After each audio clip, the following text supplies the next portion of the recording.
after tornadoes ripped through their hometowns. Welcome to your Hometown News. I'm Michelle Stohr. And I'm Steve Long. Thank you for watching KMEG 14. Today, the story of survival takes another turn, one toward recovery and rebuilding. And tonight, that story is first at 10. KMEG 14's Jordan Furby was in Mapleton today, where he saw firsthand the amazing efforts of volunteers helping as residents pick up the pieces of the town they love. If you'd like to get additional information on how you can help folks in Mapleton, a Facebook page was set up just hours after the storm where people are asking about loved ones, sharing information, and getting answers from people in the community. Just go to facebook.com and search for Mapleton, Iowa tornado information. In other local news, a deadly shooting is at the center of an investigation in Yankton, South Dakota. Police found 25-year-old Brianna Knoll dead in her car early Saturday morning. Officers also found 28-year-old Nicholas Hines. He had a self-inflicted gunshot wound. Hines was taken to Sioux Falls, where he was stabilized. The Yankton Police Department is handling the investigation, and charges are pending. Another hefty price jump at the pump is catching Iowa drivers' attention. The state average has climbed 8.2 cents per gallon in the past week, averaging $3.70 a gallon. That's 85.6 cents higher per gallon than this time last year. 70% of gas stations say sales are down. The Homer, Nebraska Elementary School got a taste of a special surprise with a side of circus antics today. Find out how a little clowning around.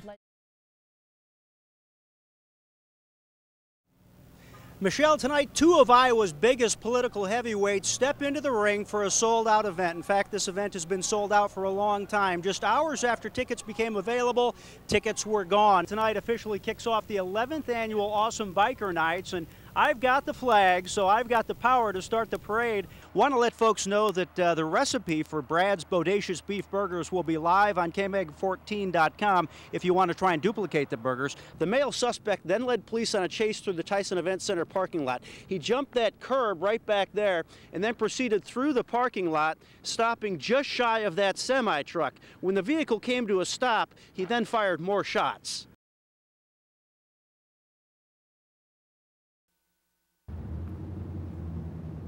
It could happen to any of us. Good job, nice place to live, and everything going just fine. But what if you lost your job, maybe even your house, and you found yourself out on the street? With a suitcase, a container for donations, and a simple sign reading, "Can you help?" I started downtown with a hidden camera nearby and waited. Total collected? 0. It does not take long to learn that when you're down and out, you're also to a large degree invisible. In South Sioux, I held out my container and held up my sign, but got the same result. Next stop, Lakeport Commons. See if these folks slow down.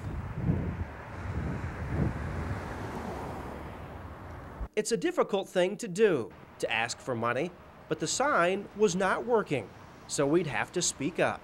You guys got any extra change today? No. No? You can watch people eat, but you cannot eat yourself. You guys got any change today? You got any change? No, you're gonna have to move it off this lot. This is private property. It's private, I can't be here? No.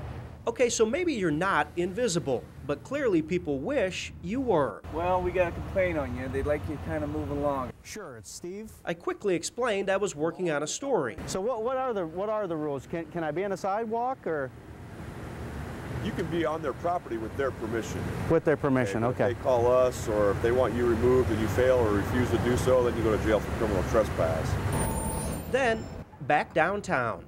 This time, smack dab in front of City Hall. Got any extra change with you today? No, I don't. Our luck changed. Thank you very much. I appreciate that. Thank you. Thank you. You guys got any extra change today? Got 2 cents, bro. I'll take it. Thank you very much. I appreciate that. Thank you very much, sir. I appreciate that. No Thank you. problem, Thank you. You too. Total collected, $4 and change. And a quick lesson in what it's like to walk a mile in another man's shoes. Tonight, we wrap up our exclusive behind-the-scenes one-day journey with local U.S. Marshals. In the first 2 weeks, we showed Marshals tracking down and making 2 captures. In tonight's final episode, day turns to night, and their search for an elusive suspect includes twists, turns, and tips. Tonight, part 3 of The Fugitive Hunters.